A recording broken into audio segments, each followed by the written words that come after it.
Aujourd'hui, on organise la 5e édition des Moroccan Consumer Days sous le thème cette année de l'intelligence artificielle et son impact sur la relation consommateur-marque et les répercussions éthiques en termes de droits du consommateur.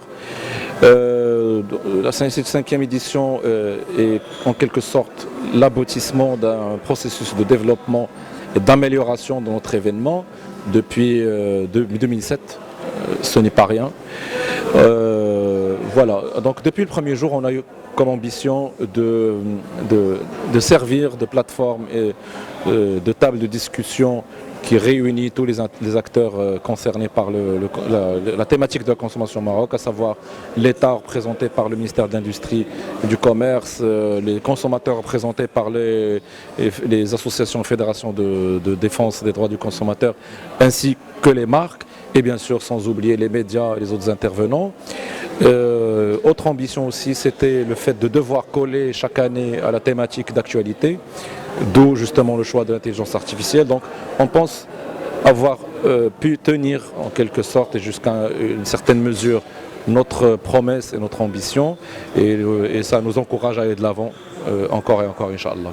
Ça d'un côté. Alors sinon cette édition elle se distingue par rapport au passé par deux nouveautés. La première, c'est qu'on reprend cette année la cérémonie des Moroccan Consumer Awards, qui sont des prix jusque-là honorifiques, mais qui vont se professionnaliser davantage à l'avenir.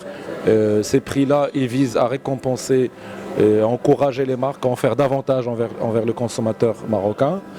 Et deuxième nouveauté, c'est qu'on organise en marge de cette édition une formation aux droits du consommateur ouverte au public gratuitement. On le fait en partenariat avec la Fédération nationale des associations de consommateurs. À cette édition exceptionnelle qui a mis à l'honneur une thématique très importante, une thématique d'actualité, l'intelligence artificielle et la création de relations aussi bien avec les consommateurs qu'avec les marques marocaines. J'ai l'opportunité et l'honneur surtout de présider un jury prestigieux dans lequel on va renouer avec cette tradition mise en place par Econews et par l'association professionnelle des marques marocaines qui sont les Made in Morocco Awards, où on va non seulement gratifier mais honorer des marques prestigieuses, des marques connues, celles qui sont un peu moins connues mais qui sont elles dans l'action et dans l'innovation. C'est une fête du Made in Morocco qui ne fait qu'accentuer et que valider ce qui est aujourd'hui une tendance réelle, une tendance qui s'est inscrite dans les programmes non seulement politiques mais dans la vision royale sous le patronage et surtout la vision illuminée de Sa Majesté, que Dieu le glorifie.